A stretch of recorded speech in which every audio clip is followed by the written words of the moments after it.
So we're kind of constantly bringing ourselves back into this place where I'm really listening to myself and letting parenting be this beautiful experience of knowing myself deeper and better, which in my mind gives us a very clear avenue to know exactly who this child is without my projections. Like, I want to get to know all children, not just my own, but all children for who they are. I want to come to a place of acceptance and love and appreciation for who they are, not who I expect them to be or need them to be or want them to be. In this next episode, I get to interview Bryana Kappadakunnel. She is a licensed marriage and family counselor. She's an infant, family, and early childhood mental health specialist, as well as a perinatal mental health specialist. She's also a conscious parenting certified coach through Dr. Shefali's Institute. This is a must listen for any parent. In this episode, we get to talk about what conscious parenting is and what it isn't. So much of this episode is about giving yourself permission as a parent to not get it right 100% of the time. There's actually a statistic that she shares about how much wiggle room we actually have in order to still create secure, loving, lasting connection and bonds with our children. There are so many great takeaways and tips from this interview. Bryana also has an incredible platform that I encourage you all to check out and take advantage of. Enjoy.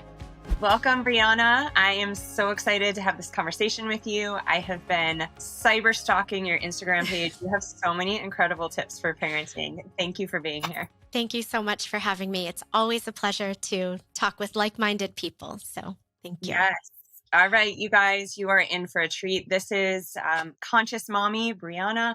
She has so many incredible resources. And, I've gotten to know, I'm still in the process of learning more and more about conscious parenting. And I wish it's something I would have heard of when our kids are younger. We currently have a 12, a 10, and a 6-year-old. And I love what you say on your website. You use that quote where we can give people a fish or we can teach them how to fish. And when I read that recently, I was like, that's exactly how I feel about the things that you're teaching. From what I understand, and then we're going to get right into your background and your knowledge and what conscious parenting is from your perspective. It's really, a system of checking in with ourselves first, rather than like following these other systems that people have created or all the books that you can come across in Barnes and Noble on how to parent, gentle parenting, present parenting. Like, to me, it's so simplified. I don't have to think about what to do other than to just check in with myself. And that has changed so many things in my life that then help serve my family at a higher level. Yes, absolutely. I mean, when we are doing this work where I'm listening to myself, I'm asking myself, is my reaction in alignment? Do I feel in alignment right now? Or do I feel out of sync? So if I'm like, how do I get my kid to listen and follow my direction? You can pick up a book and it'll tell you, do these steps, and then your kid will listen and follow directions. And that works for a very small percentage of parents.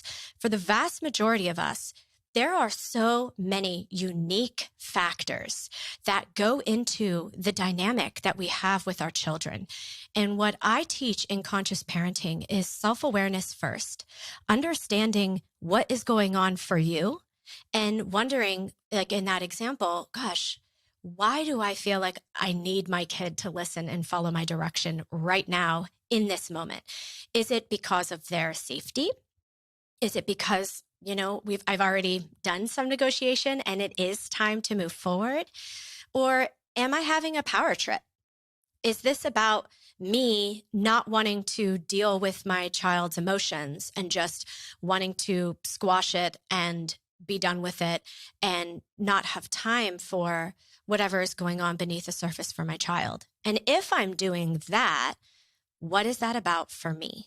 So we're kind of constantly bringing ourselves back into this place where I'm really listening to myself and letting parenting be this beautiful experience of knowing myself deeper and better, which in my mind gives us a very clear avenue to know exactly who this child is without my projections. Like, I want to get to know all children, not just my own, but all children for who they are. I want to come to a place of acceptance and love and appreciation for who they are, not who I expect them to be or need them to be or want them to be. And I know when I say that, a lot of people start to think about their own history of like, wow, was I living as a child according to other people's expectations for who I was to be?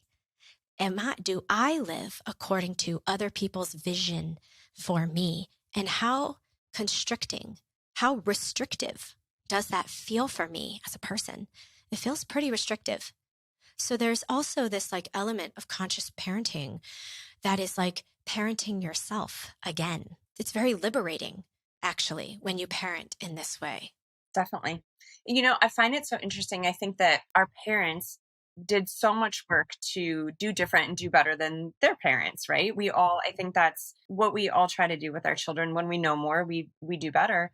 And I feel like our generation is this time where we're really severing generational, whatever you want to call it, toxicity or trauma, or just we know so much more about the importance of connection in our bonding with our children. And just like you said, I think as we're learning about this and we're learning about ourselves, it's like we realize how many innate feelings and emotions in us were shut off out of protection, or how much masking we had to use. And I want to kind of just like zoom out for a minute for anyone who's not really familiar with conscious parenting. And first, before we delve deeper, talk about what is conscious parenting and what is it not? Because I know a lot of people hear some concepts like this and they kind of start to think that conscious parenting might be permissive parenting, Right. or parenting without boundaries or restrictions for our children. So let's Right. touch on what it is versus what it isn't. It's the complete opposite of that. This is not a permissive parenting because I'm not letting a child walk all over me, because I'm aware of what my personal limits and boundaries are. And I'm teaching my child how to understand my personal limits and boundaries, while I'm also being aware of what my child's personal limits and boundaries are. And I'm teaching my child how to express those personal limits and boundaries in a tactful, appropriate way, right? Children don't tend to express their boundaries very tactfully, especially in those early years. They're just kind of impulsive and emotional about whatever it is that they want, which isn't a problem, because when a child is very little, I appreciate where that child is at developmentally. And that's a big piece here of conscious parenting. There's a deep appreciation for where we are in terms of our lifespan when we're talking about development. When you are a new parent, you are developmentally in a stage of freshness as a parent. You're very much still figuring out who you are as a parent. And the main work in those early years is just surviving with the kiddo and being very clear about, how does this child trigger me? What is this child bringing up in me? What is it that, like, what is mine? Like, what is mine to work on? What cycles am I trying to break? What am I trying to heal inside of me so that I don't subconsciously project and instill those very things that I don't want to perpetuate into my child, right? Mm-hmm. And so that's really what those early years are all about. And then when we're in this stage that you're in, with kids that are getting ready to flee the nest, so to speak. You're in that like tween adolescent stage. This is a stage of growing independence and differentiation. A child is learning to separate themselves from the family. We see this in monkey families. Primates do this. Teenage monkeys start to pull away and separate from their mother monkeys, and they start to cling to their peers to create their own social group identity. This is a very important process. And so for us as parents, the process that we're going through at that stage is our own differentiation, our own letting go, our own growth, our own evolution, if you will. Mm-hmm. And so conscious parenting is really a framework. It's a mindset, allowing ourselves to evolve in this process. It's not about perfection. It's not about being so Mary Poppins and perfect that you never make a mistake. In fact, conscious parenting is about accountability, holding ourselves accountable for why we are the way we are, and then teaching our children how to be accountable for their own missteps. And we can do that without shame. We can do that without punishment. We can do that without imposed harsh consequences. Those things are possible. But when you are raised in the traditional lens and you live in a more kind of, our society still has a more traditional idea of parenting. It feels very countercultural, right? It feels like you're doing something wildly different and we're unsure about what the impact would be. But if you want to go to the research, just look up authoritative, authoritarian, and permissive parenting. Conscious parenting is going to fall under that authoritative bubble where it's empathy, warmth, compassion, firm, high expectations, and a lot of teaching, a ton of teaching. Whereas authoritarian is going to be more harsh, going to be more punishments, high expectations, low warmth is basically the authoritarian, the do as I say because I said so type of parent. And then the permissive parenting, which is the myth. People think conscious parenting is permissive parenting. It's not. Permissive parenting is high warmth, no boundaries, no expectations. There's little leadership happening in permissive parenting. My goal in teaching conscious parenting and as a conscious parent myself, my goal is to be a really strong, effective leader for my kids and to teach my children the art of self-leadership, how to lead yourself, how to be clear about your decision-making process, how to make decisions that serve you without stepping on the needs of other people, right? That can coexist, believe it or not. And that's the mindset. That's the philosophy of conscious parenting that we're trying to expand ourselves into it. Love it. That's such a great explanation. Just to make sure I'm clear. So there's authoritative parenting, there's permissive parenting, and where does conscious parenting sit? Authoritative. They should have chose a better word, but yes, authoritative. That's like that Mary Poppins right in the middle type of parenting. Yeah. When I think about all this stuff, it's like, in order to actually do these things in the moment with our children, because all this is easy peasy when life is going good and everyone's happy.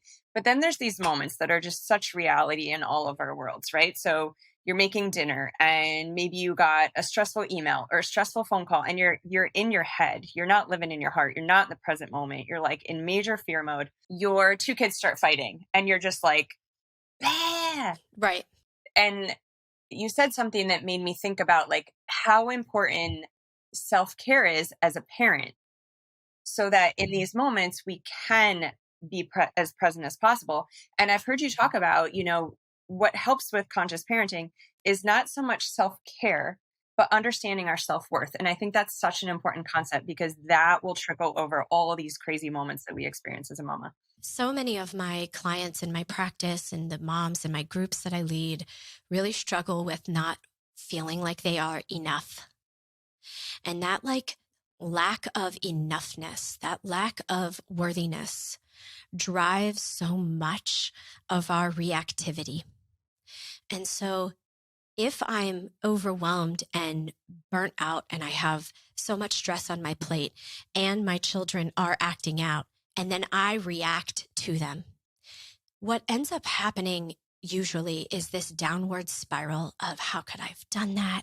I'm such a bad mother. What is wrong with me? Right? We go into deep guilt and deep shame over a moment that honestly, I think we could give ourselves some grace for, right? Like one of the things that I really encourage parents to do is put everything in context.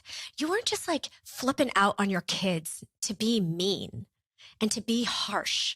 That wasn't what was driving your behavior. What was driving your behavior was that you were stretched thin and you had a human moment.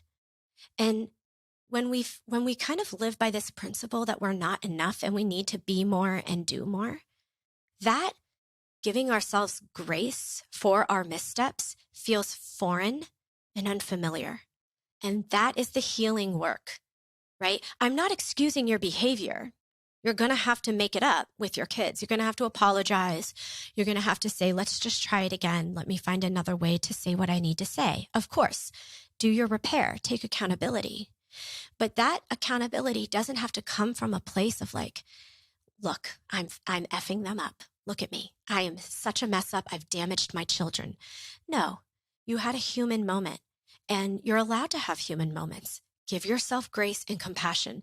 That is probably the best form of self-care that I can possibly call parents into, is how do you talk to yourself about yourself? Do you meet yourself gently and with love?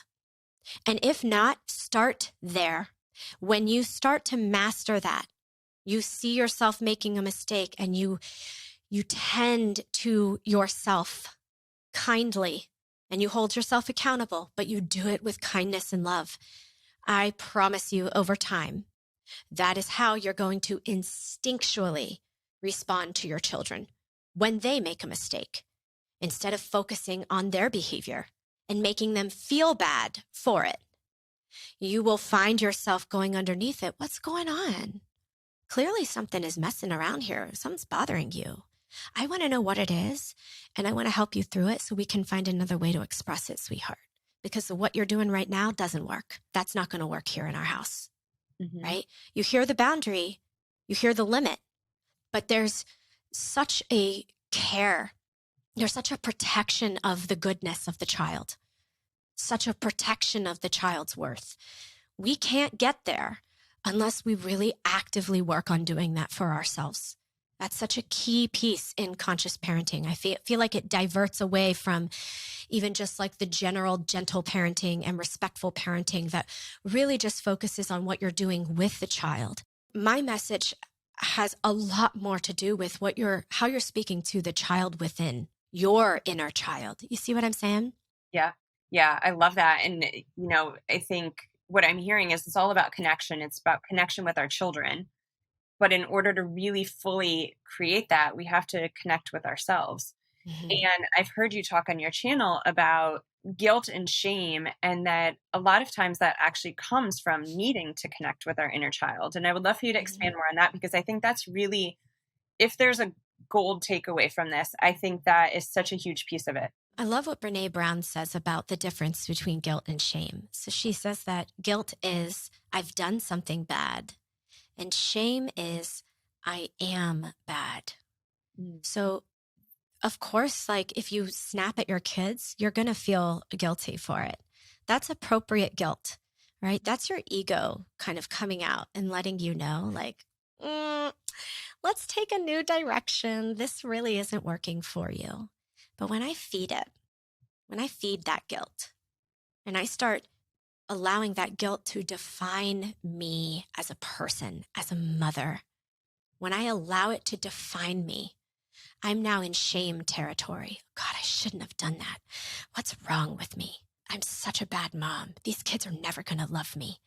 I'm just doing exactly what my mother did to me. I promised myself I wouldn't do that. But look at me. I'm so weak. Right? These are the kinds of things I hear, mothers bring to me in session. These are the things that they automatically think about themselves. It's hurtful. And so when we get trapped in this shame spiral, shame is such an intolerable feeling, Melissa. We don't like shame. Shame is very low on the vibrational, energy scale. It's very low next to despair. We don't like it. Our bodies don't like it. What does our body do when it gets into a shame state? It's like it has to get rid of it. It has to vomit it out, if you will. And who ends up being the receiver of that? Often it's the people we love. A lot of the times it's our children. This is the intergenerational transmission of trauma, dysfunctional patterns, and behaviors. Because we can't tolerate the shame, so I project it through my actions, through my words. I make somebody else carry it for me. And that's what we're trying to stop in conscious parenting. It's tough. This isn't easy work. It's not easy to be aware of yourself and to be really holding yourself accountable. It's so much easier to be like, they're the problem. Yeah. They need to do the changing, right? Not me. Mm-hmm. It's so much easier to do that because it like fends responsibility away.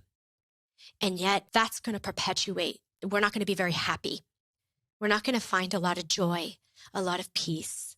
We're not going to find a ton of courage in this journey of being a mom.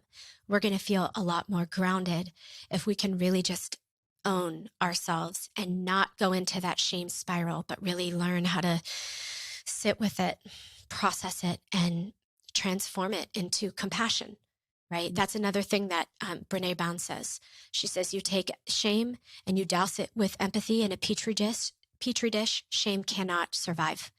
Empathy and compassion is the key to dissolving shame. That's so beautiful for ourselves, for sure. I talk to my mamas and listeners a lot about creating this quiet space for ourselves. I think that's one of the most important things we can do as parents, just because we need the brain space. And I feel like that's also where you realize what's coming up in your life, where you can do some of the connection with yourself, with your inner child. You can really tap into what it is that you need in order to fill up. And that being said, I think those things help us in those crazy moments with our, children to take a pause, take a breath. And at the same time, I would love to hear your take on, like, in that scenario or any other scenario that would be perhaps a trigger for you, because our triggers with our children would probably be very, very different. What do you do? Like, if you start to feel the tension coming up where you're going to get upset and maybe you would say something that you don't want to say that you would regret, what do you do in that moment to flip the switch? The very first thing you want to do is meet yourself with compassion. I'm having a hard moment. I feel like I want to flip out right now. I'm sensing it. Name it, right? Dan Siegel, name it to tame it. If you name it, that's going to give you just a little bit of space. That's going to give your nervous system that validation that it needs, that it's not actually in fight or flight, right? You're just having a tough moment. So you say that to yourself, I'm having a tough moment. And then you're going to ask yourself, what do I need right now? Do I need a break? Do I need to walk away? Do I need to put in some headphones because the noise is too overstimulating? Do I need a breath? When was the last time that I ate? Do I need to drink something? Do I need help? Do I need to phone a friend? Mm-hmm. What do I need? And you want to get that need met, right? Because we're much more likely to be reactive and to expect other people to serve us when our needs are not being properly tended to and cared for. And if you're going into a fight or flight, it's a sign that you need something. Mm-hmm. Try to get your need met. And then take a deep breath. Feel your feet on the floor. Lower your shoulders off your ears. We do not need to wear handbags as earrings with our shoulders, right? We just take them down, relax, okay? And then make a new choice. Try something different. So it might be like, if you're used to just blowing up on the kids, maybe you speak very firmly to the children. Kids, I need you to knock it off. I need you both to go sit on different chairs right now. I'm not messing around. Just make a little shift right now. Your kids will sense that you're not reactive. You're not being controlling, but they're going to sense that you're being serious in your tone. Maybe you turn the stove off and you sit down. Listen, kids, I know something's going on here, and mommy's feeling a little stressed out. Not your fault, but I am. I got a stressful email. Something's going on inside. I'm going to need you two to work with me. The yelling and the screaming, not working. It's making my body too excited. So here's 2 quiet activities that the 2 of you can do while I finish doing dinner. I can put out some Play-Doh or I can put out some coloring. What would you like to do? That would be for young kids. For older kids, I'm going to set the timer. You guys are going to get a chapter book. Go read. I'm going to set a timer for 30 minutes. We're going to have some quiet reading time. Take charge of the situation, but be very clear about the why. Yeah, I hear 3 things going on there. So 1 is you're very clear and you're in charge. 2, I was going to ask you if you verbalize to your children what you're doing, which I think is beautiful, because I do that with my kids. I think it's really important that they see. It's like I kind of talk my feelings out loud. Whew, this is intense. I'm not liking how I feel right now, because I feel like it gives them permission to name and tame their stuff as well. Yep. And then 3, which I assume is very key, is making sure that they know that your feelings are not their fault. Oh, like, absolutely. You guys are stressing me out. You guys are making me upset. You guys, like, we've got to flip that into, I'm feeling this way. I'm choosing these emotions. That sense of accountability is important. And this is how I'm interpreting what I'm feeling. And this is how I'm interpreting this moment. And then it gives us license and permission to, when a child is not really feeling the vibe of the family, now we have this family dynamic where, like, if somebody's not feeling the vibe, we can speak to that. and we can honor it, and we can all adjust to meet the needs of each other. That's what being in a family is all about. It's about supporting each other. It's about being there for each other. It's about serving each other. Not in an enmeshed way, not in a dysfunctional way, but in a healthy, interdependent, appropriate way. And this is one way that we model that. And then we give our children permission to do the same in the future when they need that. And then we honor that, and we make accommodations. This is so vital for like a healthy, functioning family. Yeah. And for everyone to be their unique selves. Totally. We don't want to squash ourselves, nor do we want our children to feel squashed or make them feel like they can't because, oh, I don't want to set mom off. God forbid if we set mom off. Right. No, like we're playing, we're having fun. And then mom's like, yo, this is not working for me. Yeah. Okay, let's shift. And right. We're going to do the same to mom someday because mom's going to be acting all up and we're going to say to her, yo, mom, like this is not working for us. We're going to need you to shift it. And you're going to say, duly noted. Okay, let me change. That's really good listening and attunement. And that truly is connection. Families that find a way to establish this in these early years, you see as they get older, I mean, they really do function differently. The teenagers actually care about what their parents have to say. They consult their parents. They trust their parents. They accept their parents' leadership and guidance when they need it. I mean, that's a far cry from the rebels that I feel like I grew up with and as and surrounded by. Well, thank you for bringing that up because I would love to hear why and how did you get into this? Because it's always fascinating to hear people's story that brings them to their purpose in their career. It's a long story, so I will just shorten it. I went to school for theater, and I found I started to get into like drama therapy, and I just found it so incredible doing this like therapeutic work. And in that experience is where I learned that I had a very dysfunctional family growing up, and I didn't know. I just assumed that everybody experienced the type of chaos and violence and just like extreme avoidance and disconnection that I experienced. And so I, started to break that down and make sense of that. I started around 18 years old. And then that led me into understanding the wounds and the hurts that I had in my relationship with my mother.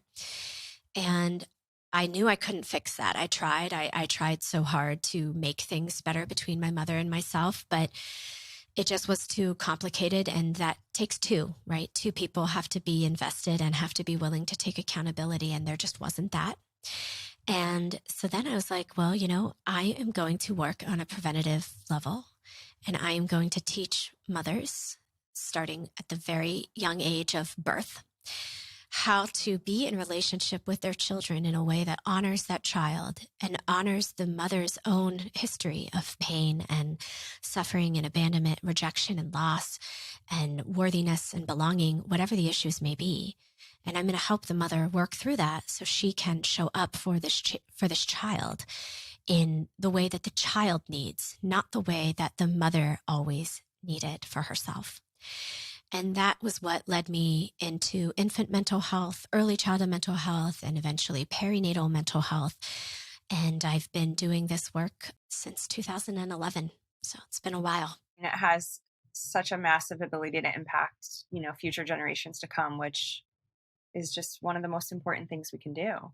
And, I feel that no matter what our upbringing was, like I would say I had a pretty blessed childhood. I'm very close with my parents, thankfully. Whether it's just the different parenting styles that were around then, or whether it's our story that we come here with, like these are just concepts that I think really for any person, any mom to do the further work with ourselves is just so eye-opening and can shift so many things in our relationships with our children. Would you agree? Yes, absolutely. I would totally agree with that. Yeah. I've heard about a topic on your platform as well, and I would love to explore this a little bit more. I did some digging and there's research on it. It's called reflective functioning. Yeah. And I think this is a really interesting concept around conscious parenting. What is reflective functioning? So reflective functioning is the awareness of your inner mental state.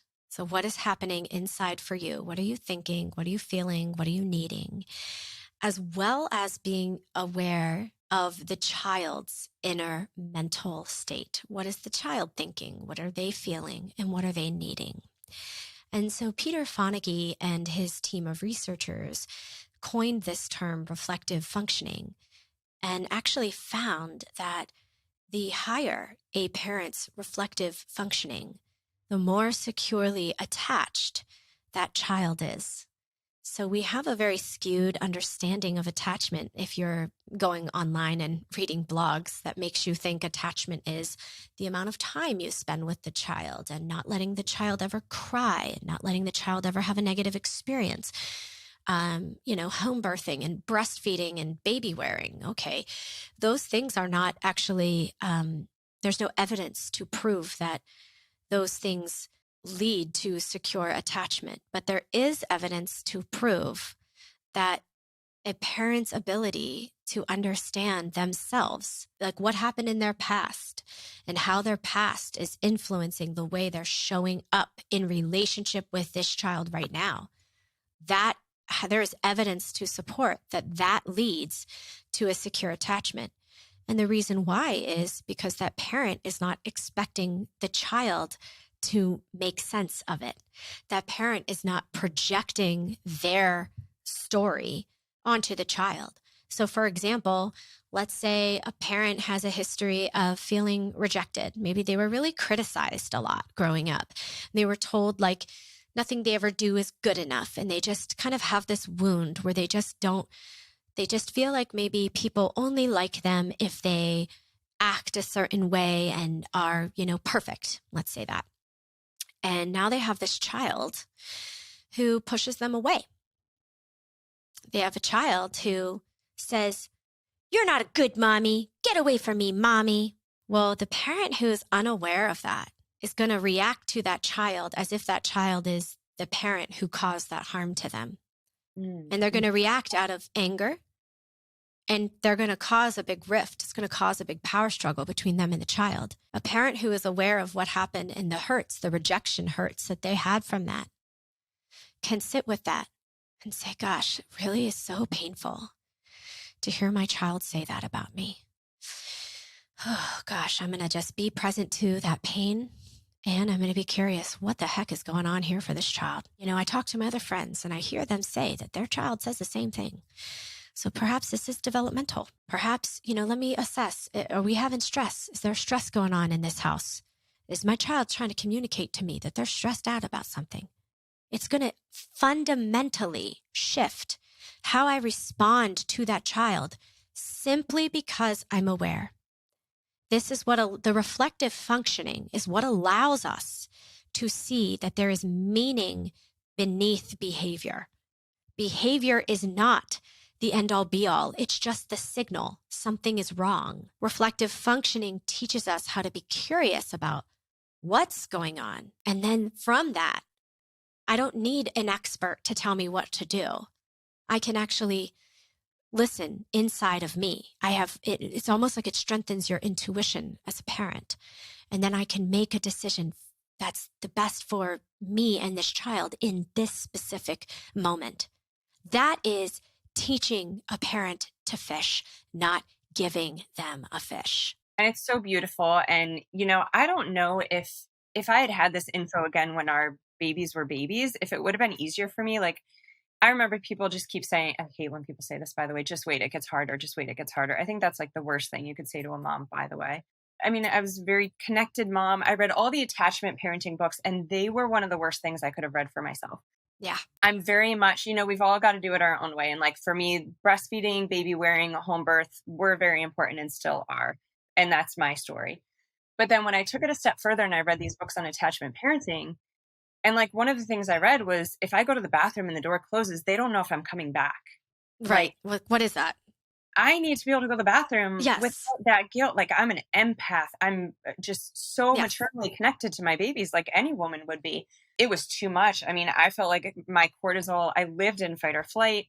Our first child's birth, we ended up being in the NICU. Like it was just too much. Right. And so I love this reflective functioning that is really the number one thing that we need to create within ourselves and with our children in order to form these secure bonds. And then there was something else that you've said that I loved, and it's this good enough principle. And I think for all of us who've had instances of not feeling enough, this good enough principle, and I want to talk about the percentage that we actually have to be in order to form these secure attachments, is such a relief to me as a mama. Yes, me too. Um, it's 33%. If 33% of the time you're getting it right, meaning you are attuned and you're responsive and you actually get the need met, 33% of the time is all the child needs in order to feel securely attached to you. The bar is extremely low. That Mm-hmm. means like the majority of the time you're going to put in the effort. You're going to be like trying, but you're going to miss the mark. And then Mm-hmm. you're going to take accountability for that. You're going to apologize and you're going to move forward because you're going to apologize without guilt. You're going to apologize without shame because you're going to just be aware of the fact that like, this is normal. This is the process, right? This is not a job where you have to get a 95% to pass. That's not what's happening in parenting. Children are really built for imperfection, and we must be imperfect with our children because that prepares them to live in an imperfect world. There's nothing wrong with imperfection.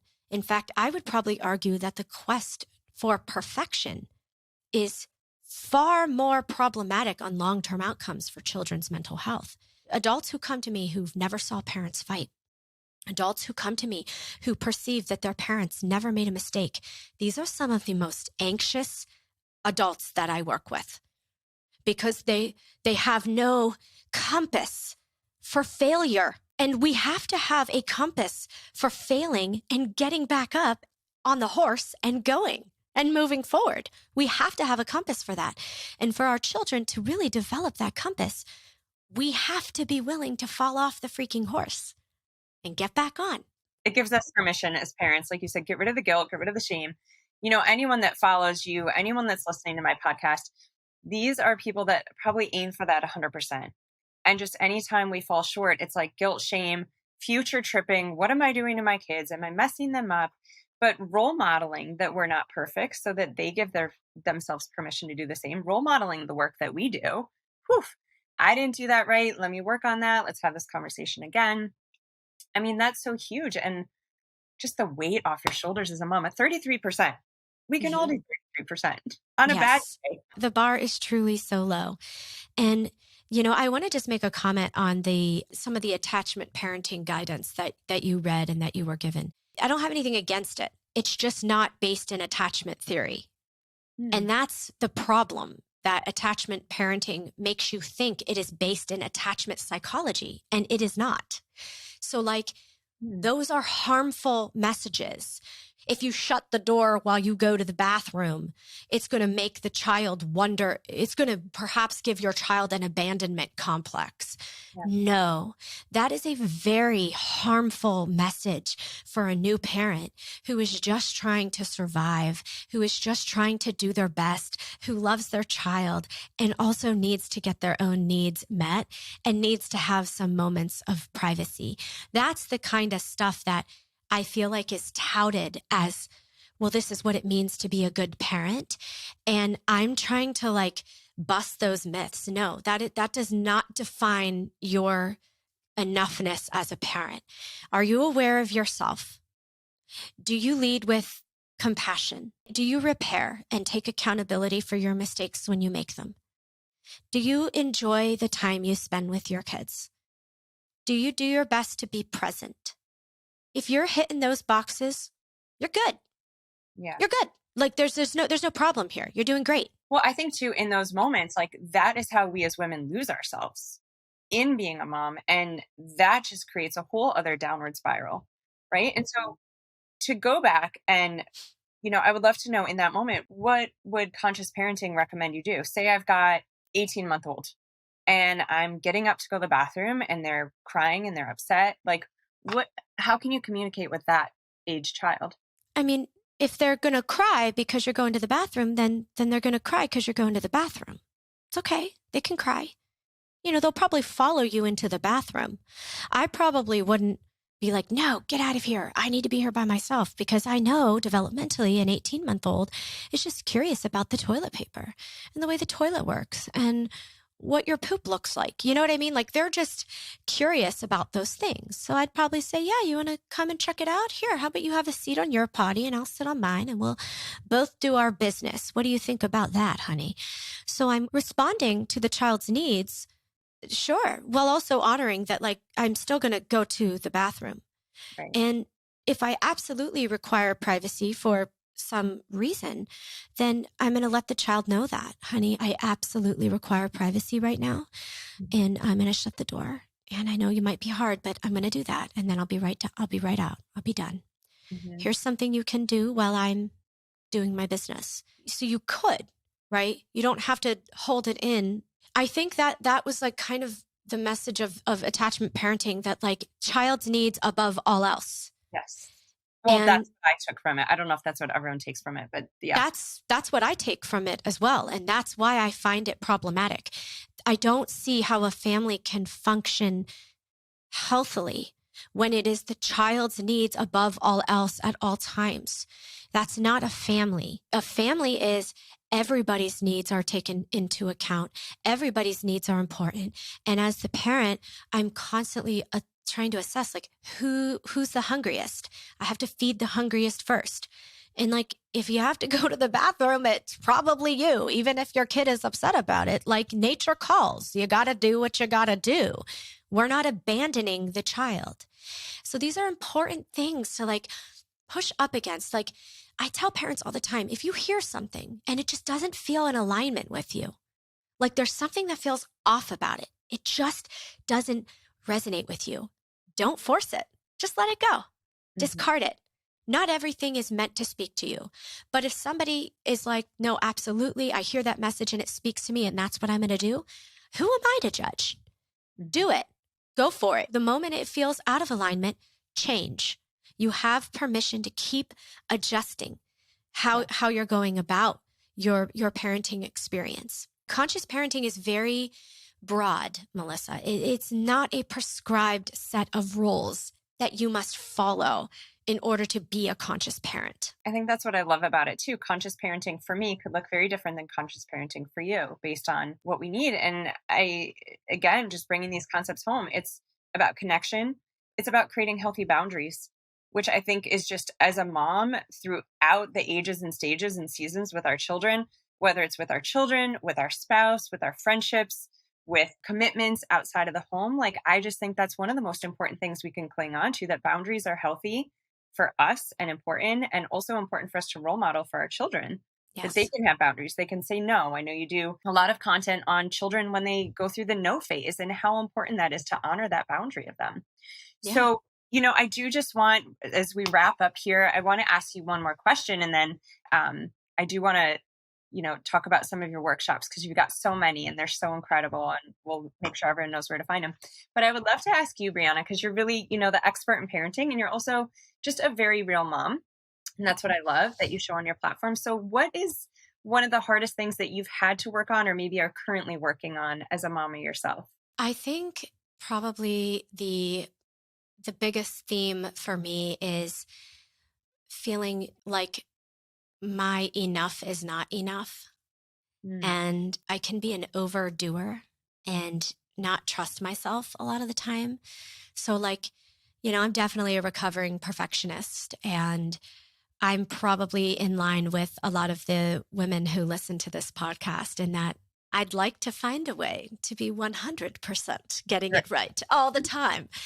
And I'm aware of that, and I see that in myself, and I see the way that it hurts me. It hurts me the most, if I'm being honest with you, because it makes mothering so it just makes it not fun for me when I'm just trying to be so good at it. Instead, I try to actively get myself more humble. I try to parent from a place of on my knees instead of on my feet. I'm on my knees. I'm being humbled in this experience, and being called out is a good thing, because it it helps you to grow. And, Mhm. I want to grow, right? I don't want to be so stagnant in this experience. I want to grow alongside my children, and I want them to teach me new things just as much as I'm teaching them. And so, yeah, the not enoughness is just, it's a chronic theme in my life. It's related to my childhood, and it's something I'm still processing. And maybe once the kids are out of the house, I will finally feel worthy. But, it's just, that's the journey, and Mhm. really loving the journey and appreciating the journey and not expecting much from it. Whatever the destination is, it doesn't matter. There really is no destination. We're just taking one step every day and trusting in the process. And I'm doing it alongside everybody else. You are, and you really show that, and that's so beautiful. I so get that as a not enougher, and I do think it catapults us, a little bit, like, we become overdoers, which Yeah. is why a lot of us are perhaps the ones that have platforms and, do these things online. I think there's a little bit of that not enough that I like because it keeps me growing and working, and I think one of the key things you use there is your awareness of it, Mhm. which that's part of the work, right? It's being aware. So then it's almost like it's this thing that's not us. It's Yeah. this thing that we're carrying, which makes it so much easier to understand and have compassion and empathy for ourselves. And I want to talk a little bit about some of your favorite workshops that you have currently. Your website will be linked on everything, and everyone can find everything there. And your Thank you. Instagram, I just absolutely love. Your reels are so easy to digest. So thank you for creating this. Thank you so much. Yeah. Um, so depending on when this airs, on June 20th, I am doing a workshop called Parenting Strong-Willed Kids.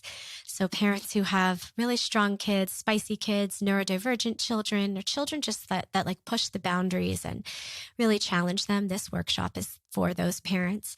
And I have tons of other things. In the fall, I'll be launching a community, and I'm really excited about that because that's going to be extremely affordable, and everybody will have access to all of the workshops that I've ever done, plus my quarterly workshops that I do that are topic focused, as well as weekly topics and community connection with other parents that are just here showing up for themselves, showing up for their kids. And the goal is to show up for each other alongside the whole process. So I'm very excited about it. Oh, that's going to be great. I think so much talk now is about finding our village and having our village. And then it's like, where's the village? Yes, I'm building it. Conscious Mommy Community in the fall. Amazing. Well, Bryana, thank you for your time. I know you're a super busy woman. So thank you for taking this time for this episode with me. I really, really appreciate it. It's my pleasure. Thank you, Melissa. You're welcome. I hope you enjoyed that interview with Bryana. I walked away with so many tips and just, mostly permission to forgive myself. And I hope you did as well. It's so important that we come at our parenting with so much empathy and compassion, not only for our children, but for ourselves. If you like this episode, go ahead and throw a like under it. As always, I love to hear your comments. Make sure you subscribe so you don't miss any future episodes. And go ahead and forward this episode along to someone in your life that you know can benefit from the information. Thank you.